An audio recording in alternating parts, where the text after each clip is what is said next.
පින්නතුනි මම දවසින් දවස විවිධ පැතිවල විවිධ තැන්වල බණ කියනවා. අද උදේ මේ ඇහැ කන පේන මිනිස්සුන්ට බණ කිව්වට මම ඊයේ බණ කිව්වේ ආබාධිත උදවියට. අර දන්නවනේ දන රාජගිරියේ තියෙන වික්ටෝරියා ආබාධිත උන්වන්ගේ නිවාසය. පින්නතුනි 25ක් 30ක් විතර තමයි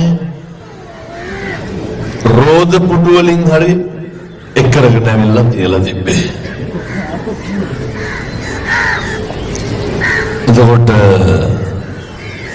බල ඉවර වෙලා මම මුළු වාට්ටුවලම ඇවිද්දා.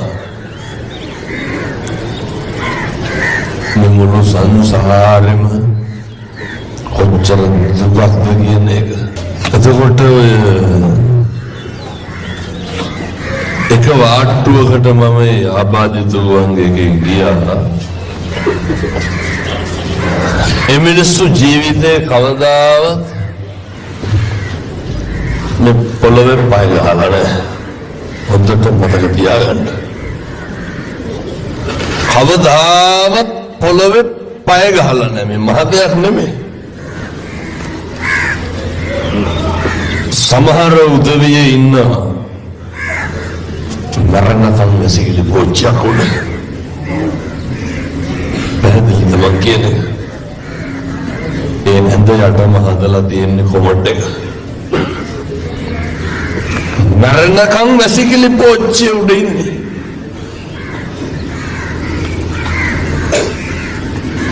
තව සමහර උදවියේ ඉන්නවා ජීවිතේ කවදාවත් තමන්ගේ හැඟීම අනෙකට ප්‍රකාශ කරලා නැහැ. ඒ ඉන්න කිසි කෙනෙකුට බඩගිනි කියලා කියන්න බෑ. ඒ ඉන්න කිසි කෙනෙකුට තමන්ගේ ශරීරයේ තියෙන අපහසුතාවයක් කියන්න බෑ. නමුත් කියන්න බලන්න මොනවාද අපිට තියෙන අඩුපාඩු? මොනවාද අපිට තියෙන ගැටලු? භාග්‍යවතුන් වහන්සේ දේශනා කරනවා කාලෙකින් හම්බෙච්ච මනුෂ්‍ය ආත්ම භාවය තුළ ඔක හරියට පරිස්සම් කරගන්නලු. මිනිසත් භවයේ තුළ මේ හතර හන්දි වළංගු කාලේ ඉන්නක නෙමෙයි අරුමේ ආශ්චර්ය කියන්නේ. අපි සියලු දෙනාටම පොදුවේ මුහුණ දෙන්න වෙන කාරණා කීපයක් තියෙනවා. ඉපදුනා කියලා කවුරුත් දන්නවනේ. මරණවා කියලා දන්නවනේ. උත්පත්තියයි මරණයයි අතර තියෙනවා බරපතල කාරණා දෙක. එකක් ජරාව, අනිත් එක ව්‍යාධිය. ඔය කාලෙ කිව්වට තේරෙන්නේ නැහැ. හැබැයි මේ ජරාවටයි ව්‍යාධියටයි කවදාවත් පින්නතුනි බේදයක් නැහැ. වයස් බේදයක් නැහැ. කොහොමද ඔය ජරාවයි ව්‍යාධියයි අපේ පිටිපස්සෙන් එන්නේ? ආනන්ද හාමුදුරුවෝ අහනවා දවසක් බුදුහාමුදුරුවන්ගෙන් පොඩි ප්‍රශ්නයක් අහන්න. දැන් මෙතන ඉන්න මේ පින්නතුන් හිතාගෙන ඉන්නේ ලබනාත්ම කවුරු වෙලා උපදී කියලා. එහෙම සැකයක් කරන්න. මේ ලැබපු මිනිසත් භවය මේක පරිස්සම් කරගන්න ඕනේ. බුදුහාමුදුරුවන්ගෙන් ආනන්ද හාමුදුරුවෝ අහනවා බුදුහාමුදුරුවනේ මිනිස්සු වෙලා උපදින එක ගැන තේරෙන විදිහට කියන්න. බුදුහාමුදුරුවෝ මොකක්ද දේශනා කරන්නේ? මේ මහ පොළොවට ඇඟිල්ල ගහලා නියපොත්තට වැලි ටිකක් අරගෙන ඒක ආනන්ද හාමුදුරුවන්ට පෙන්නලා අහනවා ආනන්ද වැඩිපුරම වැලි තියෙන්නේ නියපොත්තේද මහ පොළොවේද කොහෙද තියෙන්නේ මහ පොළොවේ මේ මහ පොළොවට ඇඟිල්ල ගහලා නියපොත්තට වැලි ටිකක් ගත්තාම නියපොත්තේ වැලි රැඳෙන්නේ කොච්චරක්ද ඒ වගේ ප්‍රමාණයක් තමයි මිනිස්සු වෙලා උපදින්නේ මතක තියාගන්න මිනිසත් භවය නම් හරිම දුර්ලභයි මිනිසත් භවය හරිම දුර්ලභයි මේ ලෝකෙම මිනිස්සු ඉන්නේ බිලියන 8.9 මුළු ලෝකෙම සත්තු කොච්චර ඉන්නවද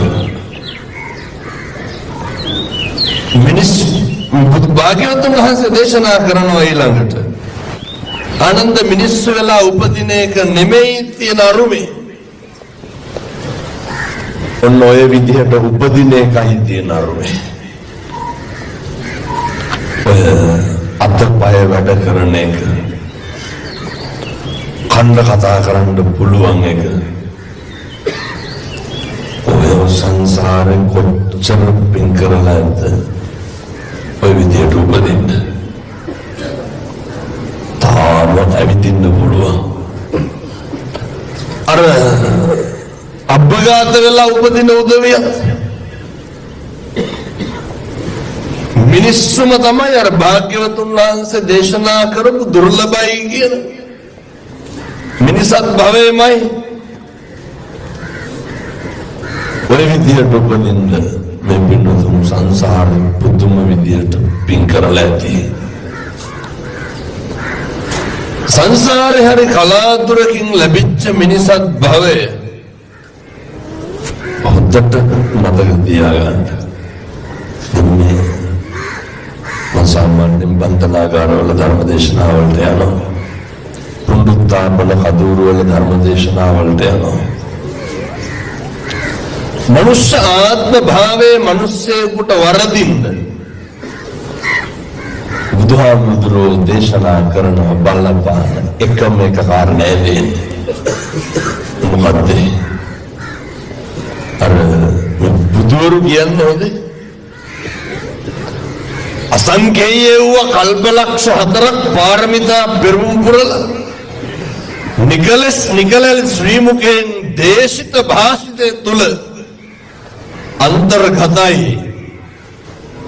භාග්‍යවතුන් වහන්සේ රජගහ වැඩ ඉන්න කාලේ මිනිස්සු අතර ප්‍රශ්නයක් එනවනේ මොනවාද මංගල කාරණා කියලා මේක දෙයියෝ ගාවටත් යනවා පස්සේ සක්‍ර දෙවියන්දයක දෙයියෙකුට කියනවා ගිහින් අහගෙන වරෙන් මොනවාද මංගල කාරණා බුදුහාරෝගේ ඊට පස්සේ ජේතවනං වාසිත්වා යේන භගවා තේන උපසංකමිත්වා භගවන්තං අභිවාදිත්වා ගාථාය අච්චපාස් මුළු ජේතවනයෙන් බබලවාගෙන දේවතාවෙක් කැවිලා බුදුහාමුදුරුවන්ගෙන් අහනවා බුදුහාමුදුරුවෝ මොනවාද මේ මංගල කාරණා භාග්‍යවතුන් වහන්සේ ඉස්සරලම කියන්නේ මොකද්ද අසේවනාච බාලාන මිනිස්සුන්ට වරදින්නේ අසුරින්දවලු මිනිස්සුන්ගේ ජීවිතේ තීරණය වෙන්නේ අසුරු කරන මිනිස්සුින්දලු කවුද මෙහෙම කියන්නේ මේ බුදුරු කියන්නේ පුතක්ෂණ උදවිය නෙමෙයි අසුරම නෙමෙයිද වරදුනේ කොතනින්ද අපේ අසුර වරදුනේ දැන් මේ අපේ ඉන්න මේ සත්පුරුෂ තරුණ මහත්තුරු අපේ පින්නතුන් මේ වෙනකොට කුණාරප කීයක් විතර කියලා කියනවා දෙක ඊට වැඩි මොන දෙකද කුණාරප පාලන තිබ්බමෝති ගන්න ඔය ජීවිතේ ඉස්සරලම කුණාරපයක් කියන වැහුනේ කොහෙද අම්මගෙන් තාත්තගෙන් නෙමෙයිද? අවෙන කවුරුත් ගියල්ලට ලකුණු හම්බ කියනවා. කසාද බඳලා ඉන්නේ නේ. කී ගමනක් විතර පුණාට කියලා දෙනවා. මිනිතර බණින්න නැද්ද වේසි කියලා. මොන වේසි තඩි ගහලා තියෙන්නේ බලන්න. දරුවෝ බඩේ ඉන්නකොට අහන්නේ මොනවාද? බිරිඳට දරුවා හම්බෙන්නේ මොනවද කියලා ඇවිල්ලා කියලා කියන්නේ මේ. බීලාවිල්ලා මොකද කරන්නේ? මේ දරුවා හම්බෙන්නේ මං කියන්නේ මේ අපි කාටත් ජීවිතේ වරදින්න පටන් ගත්ත විදිහ. අම්මගේ කුසේ ඉන්නකොටත් අහන්නේ කුණුහරුප. වෛරේ ක්‍රෝධේ පිරිච්ච පවුලක ඕනම මිනිස්සෙකුට බලපානවලු මම කියන්නේ ආයෙත් කරන්න එපා. මිනිස්සෙක් හැදෙන්න බලපානවා. ආර්යයි පරිසරයයි සමාජ විද්‍යාව වල ආර්ය සහ පරිසරය අතිශය වැදගත්. අපි හිතමු අපේ පවුල් පසුබිම් වල දැන් අපේ මේ ඇතුලේ ඉන්න පින්නතුන් විවාහ වෙච්ච කට්ටියයි ජෛන කවදා හරි නිදහස් වෙලානේ. අවුරුදු ගානක් සමහරව ඇතුලේ ඉඳලා තියෙන කතාවම මං කියන්නේ. අර නේ බිරිඳ දරුවෝ දෙමව්පියෝ බලාගෙන ඉන්නේ. ඒක අම්මගෙන කියන හාමුදුරුවෝ මාස 6ක් හරි ඇතුලේ ඉඳලා ඇවිල්ලා එන්නකම් බලාගෙන හිටියලු අම්මලා. දැන් ගියපු දවසම කරලා තියෙන බොන එකනේ. අර ස්ට්‍රෙස් රිලීස් කරන්න. මෙතනදීද ඔය ජීවිතේ ප්‍රමුඛත්වය දෙන්න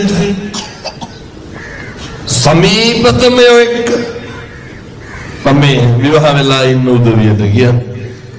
කවදා හරි නිදහස් වෙලා ගිහිල්ලා මේ විදිහට ඇසරෙන්න ඕනේ. මොකද ඒ පවුල කියන එක හරියට බලපානවා මිනිස්සුන්ගේ මුළු ජීවිතේම සාර්ථකත්වය අසාර්ථකත්වය තීරණය කරන්න. කවදාවත් දරුවෙක් ඉස්සරහ කුණුහරුපයක් කියන්නේ බෑ. කාටද මම මේ කියන්නේ? තාත්තලාට. හොඳට මතක තියාගන්න. අපේ වැඩ කරන නිලධාරි මහත්තුරු, අපේ බන්ධනාගාරගත වෙලා ඉන්න පින්නතුන් කවදාවත් දරුවෙක් ඉස්සරහ ගෙදර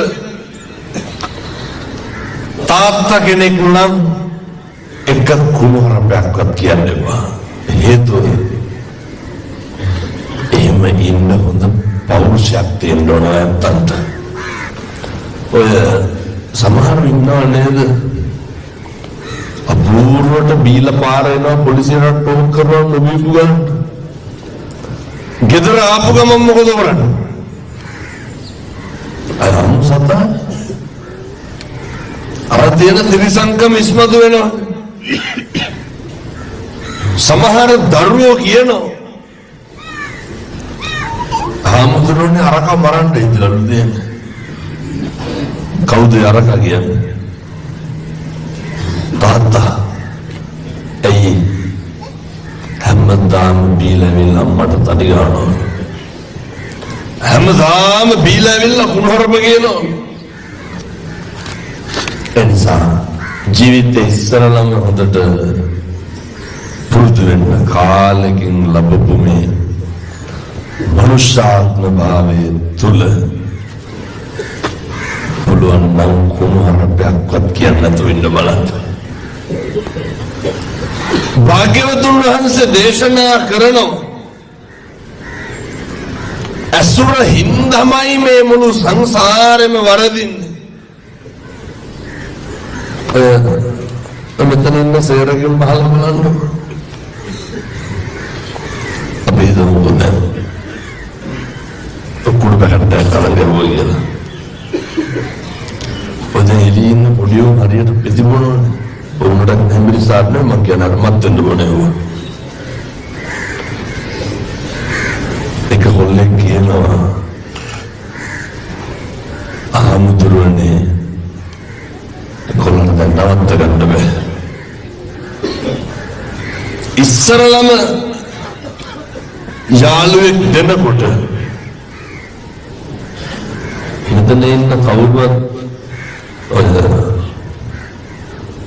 අපි තුමු කුළු ගන්න රයිස් ගන්න මොනවා හරි කරන්න මේක කරන්න ඕන කියලා ජීවිතේ ඉස්සරලම හිතලා හොයපු දවසක් තියෙනවා. දික්කරුවට පස්සේ ගැහුවද ගෙදර ඉන්නකොට හිතලා ගිහින් හොයාගෙන ගැහුවද ඉතින් කරලාද අර කොල්ලා කියනවා පළවෙනි දවසේ ටැබ්ලට් කාඩ් එක දෙනකොට කිව්වලු දෙකක් දාන්න එපා එකක් දාපන් වැඩි වෙයි කිව්වලු. අවශ්‍ය උපදෙස් පිටමයි දීලා දෙන්නේ. හැම එකක්ම එහෙම තමයි. වයිස් ගන්න උරු වෙච්ච කොල්ලොන්ගේ ගහන්න. පළවෙනි දවසේ බෝතල් කට්ට අල්ලනකොට කියනවලු වාද කෙරුවට හැමදාම කරන්න එපා කියලා. කොහොම තමයි මේක පටන් ගන්න. අසුරම නෙමෙයිද ප්‍රශ්නේ. කවුද ඉන්න ජීවිතේ මෙව්වාස් බලු දුක් විඳින මෙව්ව එලෙන්න කොල්ලොන්ට කියනකොට දැන් මේ නවත්ත ගන්න අමාරුයි සික්කගලු. එහෙම කොල්ලෙක් කාල් ඇතුලේ මම කයිද කන් ඉන්නේ. මෙව්වට මොහොත සික්කයි ඉතින් ගොඩි විතර නෑ සික්ද. අපි කිව්වම ගාලනද ගහපන් කියලා. සමහර බටව ඉන්නවා මේක ගන්න මම කියන්නේ අනිත් පැතිව ඉලාවනවා උදේට බීඩියක් නැත්නම් වැසිකිලි යන්නේ මේ බීඩි දෙනවද උදේට වැසිකිලි යන්නේ නැති කට්ටියට වදේරම බයිලා මනස්ගාත අපෝනුට ඇවිල්ලා ඉන්න බෑ මේකට වෙලා මතක තියාගන්න ජීවිතේ බීඩියක් හරි බිව්වනම් බිව්වේ අපි හිතලා අරගෙනද කවුරු හරි දීලාද හැම එකකටම ඇසුරේ බලපෑම තදටම තියෙනවා. සෑම අකුසලයක් පිටිපස්සම ඒක යෝජනා කරපු යාළුවෙක් ඉන්නවා. බුදුවරු දේශනා කරන්නේ කාලෙකින් හම්බෙච්ච මනුෂ්‍යාත්ම භාවයෙන් තුළ මේ දැන් ඔය අපේ නිලධාරී මහත්තුරු කොච්චර වැඩ දානවා වෙනවදනේ. මෙහෙම නැතුවද මං කියන්නේ විවිධ අල්ලස් වලට අහුවෙලා මේකත් බන්ධනාගාර නිලධාරීන්මයි කිව්වේ. හාමුදුරුවනේ අපේ උම්මයි කෑවේ කිව්වා. හරියට ගතු කිය මෙහෙනම් කියන්නේ නැද්ද කියලා කියනවද නැහැ. මොනවාද රවැත්තන්ගේ භාෂාවෙන් කියන්නේ මොනවද මුට්ටි අල්ලනවානේ. පුදුම ගතු කොටවල්නේ කියන්නේ. මරන්න පුළුවන් නම් මරනවා කියලා මේ ඉන්න එක නිලධාරියෙක් ඔබතුමාට අවිල්ලා කියලා තියෙනවද මට මේක බලව කියලා කිව්වම මම කියලා යන්නවද අවිල්ලා කියලා තියෙනවද සර් හවලා හොදට වැඩ කරනවා කියලා තියෙනවද කාගේවත් හොද කියනවද අවිල්ලා වැඩිපුරම කියන්නේ මොනවද වැරදිම නෙමෙයි මම දැන් මේක ඉවරලක් යන්නේ මේ සෝන් එක ගාමට්ටේ බලට එක HR මැනේජර් කෙනෙක් කියනවා අඳුරන්නේ අවුරුදු 14ක් වෙනවලු අපේ මේ පින්නතුන්ට වරදින්නත් හේතුව ඕක තමයි. අවුරුදු 14ටම එමහත්තයා කියනවා එකෙක් ඇවිල්ලා මට කියලා නෑලු අර සුපර්වයිසර් හොඳයි අර වැඩ කරන කෙනා හොඳයි හොඳට වැඩ කරනවා කබඩ් 4ක් පෙන්නෝ පෙන්නලා කිව්වා ආමුතුනේ කබඩ් 4ෙම තියෙන නිර්නාමික පැමිණිලි මොනවාද සම්පූර්ණ මිනිස්සුන්ගේ වැරදි මේක ඉන්න බහුතරයක් තරුණ මහත්තුරු කල්පනා කරන්න රටක් ලෝකයක් බලාගෙන ඉන්නේ අපිට හරියනකන්ද වරදිනකන්ද මේ වරදිනකම් බලන්නේ ජීවිතේ පුරුදු වෙන්න තරුණයෙක් හැටියට හොඳ පෞරුෂයක් තියෙන්න ඕනේ තරුණයෙක් හැටියට හොඳ අභිමානයක් තියෙන්න ඕනේ අර හොඳ ක්වොලිටි එකක් මේන්ටේන් කරන්න එළියට ගිහිල්ලා හරිය ලස්සනට ඉන්න හොඳ අභිමානය නඩත්තු කරන්න කොහොමද අභිමානය නඩත්තු කරන්න කොල්ලෝන්ගේ කතපුරුද්දක් තියෙනවනේ එක එකයි බයිසිකල් පිටිපස්සෙන් ගලා යන එක හරියට බජාර් එකේ අවුරුදු 24ක් නේ දැන් මේ හොඳ දඩබ්බර බද්දර යවුවනේ මේ පහුවෙන්නේ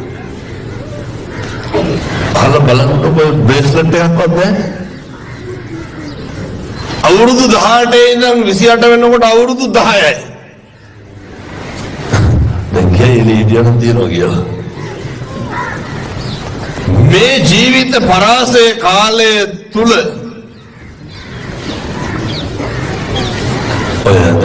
මෙච්ච දෙයට කරන්න දෙයක් නැහැ පුරුදු වෙන්න කිසි කෙනෙකුගේ අතකොළු වෙන්න එපා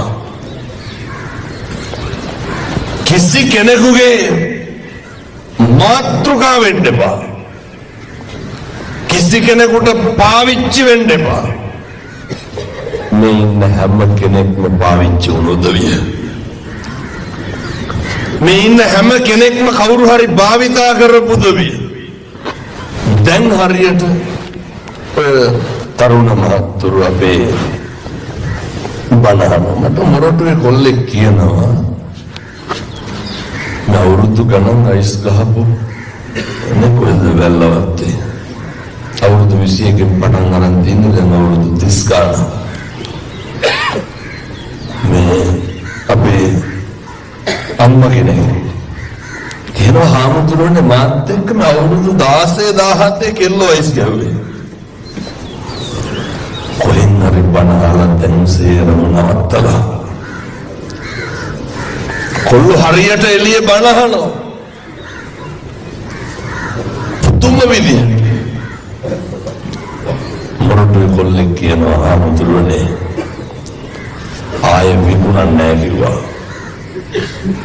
මේ අයිස් ගහපු කොල්ලෙක් නෙමෙයි විකුණපු කොල්ලෙක් මම කොහොමද දැන් නඩුවලට සල්ලි හොයාගන්නේ දෙදින පඩි හම්බෙන්න යෝකෙන්ම හොයාගන්න ඔය එළියට ගියම ඒකල වෙන්නේ නඩු ප්‍රමාණය තියෙන එක වැඩි ගෙවන්න තියෙන එක වැඩි ट्रांसपोर्ट हरी करन दे पे मैंने सल्ली ने विद्यान ने खोला गया नो अतुलिया नो බලන්න විකුණන්නේ ඇතුලේ යනවා කිව්වා මම යයි තව ලොකු පිරිසක් ඉතුරු වෙයි කියලා යමුනා මොකද්ද මේ ආස්කව මේ ධර්මයේ ආස්කව තරුණ මහත්තුරු සූදානම් වෙච්ච වැරදි වලින් නැත් මිදෙන්න තරුණ මහත්තුරු සූදානම් ජීවිතේ ධර්මානුකූලව සකස් කරගන්න මම මගේ හදවතින්ම ප්‍රාර්ථනා කරනවා මේ සියලු දෙනාට අභිමානයෙන් යුක්තව ජීවත් වෙන්න අවශ්‍ය ශක්තිය ධෛර්යය ලැබේවා සාදු කියලා ප්‍රාර්ථනා කරන්න. අතීතං නානු සෝචන්ති නප්ප ජප්පන්ති නාගතං පච්චුප්පන්නේන යාපෙන්ති බුදුරු දේශනා කරනෝ. ඔය කවදාවත් අතීතය ගැන සෝක කරන්න එපා. කවදාවත් වදන් මේ ඉන්න කට්ටිය එළියට ගියාට පස්සේ අහන්නකො ඇතුලේ හිටියේ කොහොමද කියලා. ඔව් නිකන් අර හිල්ටන් ගලදාර හිටියා අය කතා කරන්න ගිහිල්ලා. අය කවුරුත් දුක් විඳලා නැහැ නේ මේකේ. අනේ බූරුණිලේ කියන්නේ ප්‍රශ්නයක් නෑ හොඳට හිටියා. මොන බලුතු කද්ද විදින්නේ කියන්නකො. දරුවෙක් මල්ලේ යාළුවෙක් රටක් සමාජයක් මේ අහස විතරයි මුළු ජීවිතේම අපිට මෙහෙම දෙයක් වුණේම ඔය සමහර මුදලාලිලා ඉන්නවා. හොඳට මතක තියාගන්න ඕන මම මේ බණ කියනකොටත් මට තර්ජන එමටයි. එතකොට අපවාද එමටයි. කොච්චර සල්ලි පොම්ප කරනවද මට මඩ ගහන්න කියලා. හේතුව මේ මත්ද්‍රව්‍ය ප්‍රශ්නේ සෑහෙන්න තරුණයෝගේ මිදෙන හින්දා විසඳෙන හින්දා මුදලාලිලා ආත්මයක් නැහැ. සමහර තරුණයෝ තියාගෙන පුරුදු කරගෙන ඉන්නවා. මාර කිව්ව එක අහුවෙන්න එපා කාටවත්, රැවටෙන්න එපා කාටවත්, පාවිච්චි වෙන්න එපා. නේ අර උඹ මම ගෙවල් බලා ගන්නම්. අහලා බලන්න කොහෙන් වෙච්ච කට්ටිය මෙතන නැද්ද කියලා. ඕන තරම් ඉන්නවා. කිසි කෙනෙකුගේ වචන වලට අහු වෙන්න එපා. කිසි කෙනෙකුගේ අතකොළු වෙන්න එපා. මම නැවත පැහැදිලි කරන්න. කවදා හරි එළියට යයිනේ. ඔය භාග්‍යවතුන් වහන්සේ දේශනා කරන කර්මයෙන් පුච්චන්න බෑ, ගෙවන්න ඕනේ. පණ්ඩිතානංච සේවන අසුරු කරන්න ඕන කවුද කියන එක දැන අඳුනගෙන විතරක් එළියට යන්න. මොකද මේ ජීවිතේ මිනිස්සුන්ට වරදින්නේ ළඟින් ඉන්න උදවියෙන් හින්දාද ඈතින් ඉන්න උදවියෙන් හින්දාද?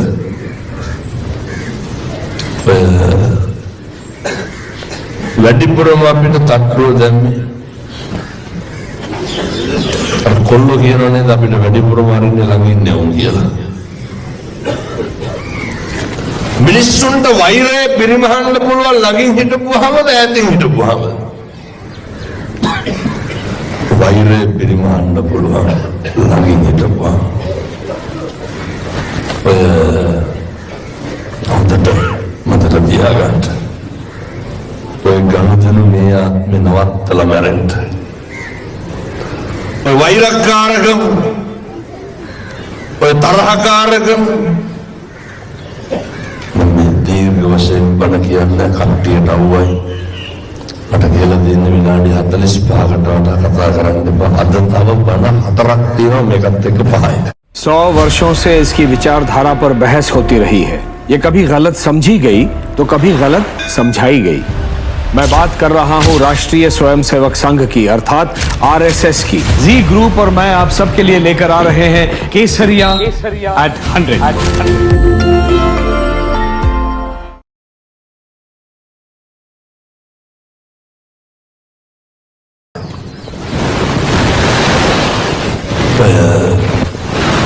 පලිගන්න සිදුවිල්ල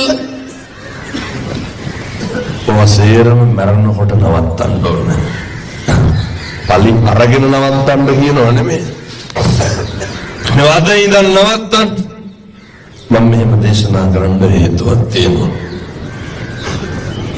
අර දැක්කද පහුගිය දවස්වල අර අවුරුදු 5ක පොඩි ගානේ බෙල්ල කපලා මැරුවා. කවුද කැපුවේ? අම්මා. කපල බෙල්ලවල දාගත්තා. ගම්පොල කෙල්ලට අවුරුදු 16 බෙල්ල කැපුව කවුද? යල්ලා හිටපු කොල්ලා. මදවච්චි අම්මට පුරවෙන් කෙඩුවා. එතකොට අර කොළඹ මතකද කැම්පස් එකේ තුරඟ තරඟ පිටියේ ගාව කෙල්ලගේ බෙල්ල කැපුවා. මේ සේරම බෙලි කපලා මරපුවා. ඒ සේරම කරේ කවුද? ජීවිතේ මරණ කම් එකට ඉන්නම් කියලා තෝරගත්ත මිනිස්සු. ලෙයින් මසින් ජාතක කරපු මිනිස්සු. ඒ නිසා අසුර ආශ්‍රය කවුද සුදුසු නුසුදුසු කියන එක හොඳට බලාගන්න. අම්මට තාත්තටවත් තාත්තෝ කියලා කතා කරන්න එපා. පුළුවන් තරම් මේ අතුලම මේ ව්‍යසනයම සම්පත්තියක් කරගන්න.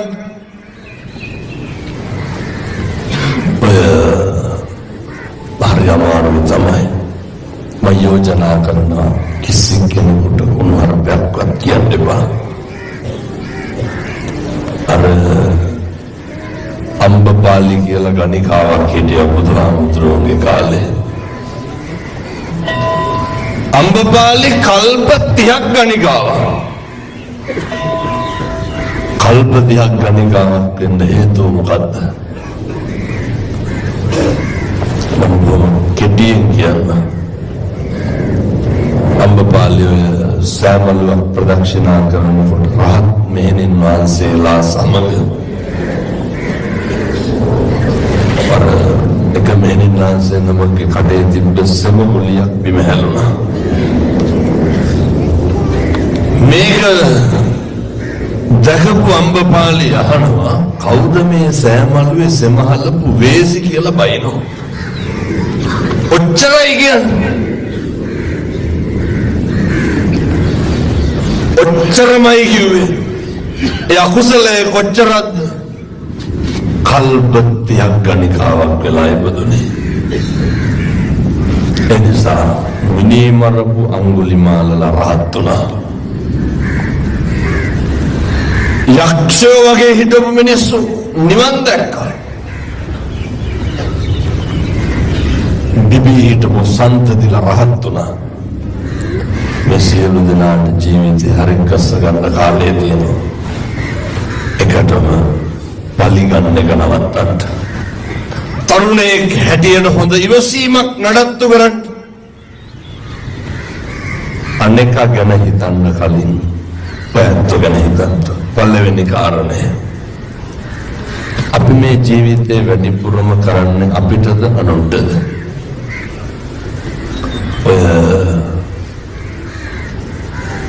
මිනිස්සු සන් පවුඩර් ගහන්නේ කාට සෝදයන්ද? ඔබ අපි ගෙවල් වල ගහලා ඉම්බි බයින්නවා. මිනිස්සු රත්තරන් බලදින්නේ කාට බේන්නද? ගෙවල් වල ඉන්නකොට කවදාවත් ඔය තියෙන චේන් මුදුමාල බ්‍රේස්ලට් වල්ලු කරාම දාගෙන ඉන්නවද? භෞතිකමය අතින් නම් අපිට කියලා කරගන්න කිසි දෙයක් නැහැ.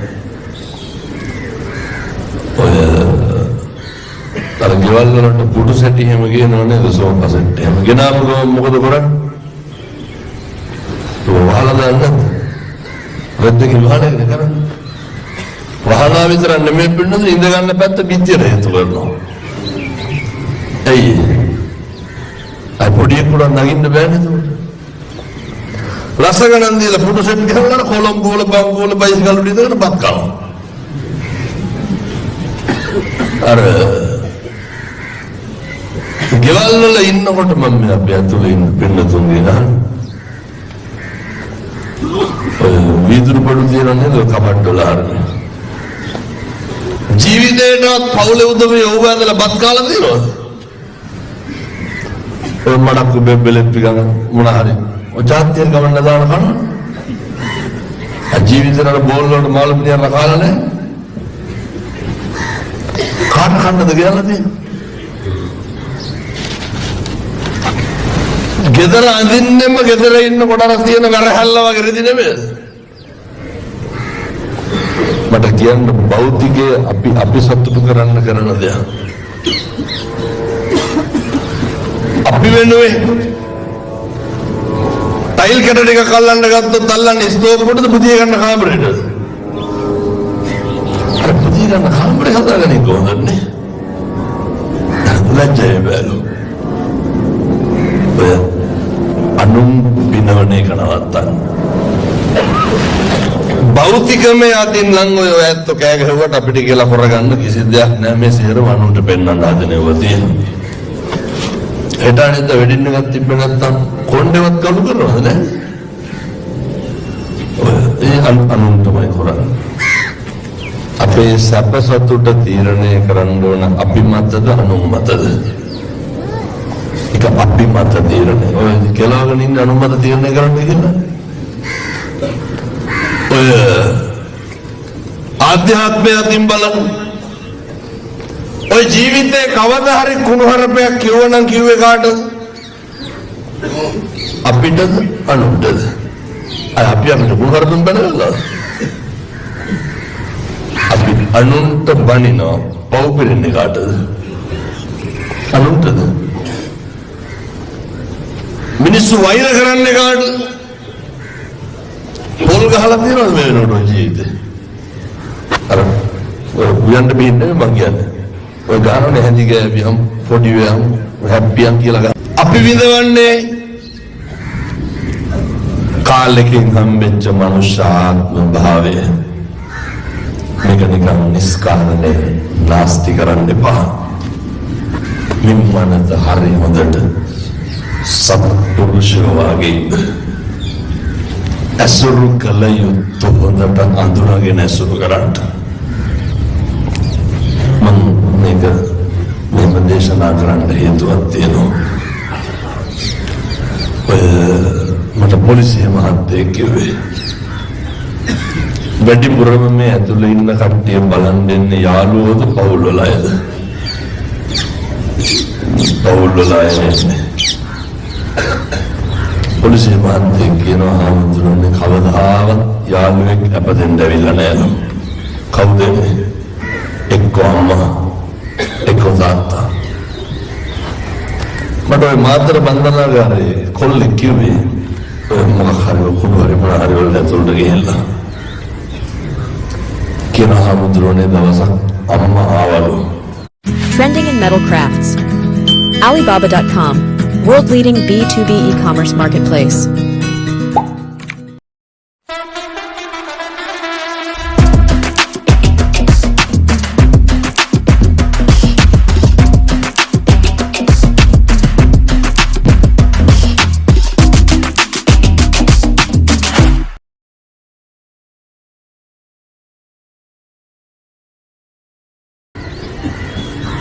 අහුවලු දැන් ඊළඟ නඩුවාරයට සල්ලි අහන්නකොටම අම්මගේ කන් දෙක දිහා බලලා තියෙනවා. කොල්ලා පොරොන්දු වෙනවා මට. එළියට ගිය පුතා ඉඳන් අම්මා බලාගෙන හොඳට ඉන්නවා මිසක් මම අහුව කොල්ලාගෙන් අම්මා කරාමුලි කොල්ලා අම්මා මේ උගස් තිබ්බේ නෑ වික්කලු උගස් සල්ලි මදි කියලා විකුණලා දාලා. මම ඔය හැම එකක්ම ගෙනුවේ අම්මත් එක්කද යාළුවොත් එක්කද? ඒ තරුණ මහත්තුරු හොඳට මතක තියාගන්න. මොකක් හරි වුණාට පස්සේ අපිට කවුරුවත් නැහැ. දෙයක් වුණාට පස්සේ අපිට කවුරුවත් නැහැ. අපි ගාව හිටපු අපි ගාව ඉන්න කිසි කෙනෙක් නැහැ. අවසානයේ ඉන්නේ අම්මා තාත්තා බිරිඳ දරුවෝ පවුල කෙනෙක් විතරයි. ඒ නිසා අනුන්ට කමුරණ එක නවත්තන්න. හරි හොඳට සත්පුරුෂෝ විදියට ඉන්න. ඒ සඳහා අවශ්‍ය ශක්තිය ධෛර්යය මේ සියලු දෙනාට දලදා හාමුදුරුවන්ගේ පිහිටෙන් ලැබේවා සාදු කියලා ප්‍රාර්ථනා කරන්න. ජීවිතේ මොකක් හරි මම මේ විශේෂයෙන් කියන්නේ බන්ධනාගාරගත වෙලා ඉන්න පින්නතුන්ට අතපසුවීමක් වෙන්න ඇති, බැරිවීමක් වෙන්න ඇති, අමතක වීමක් වෙන්න ඇති, කොතන හරි වරදින්න ඇති.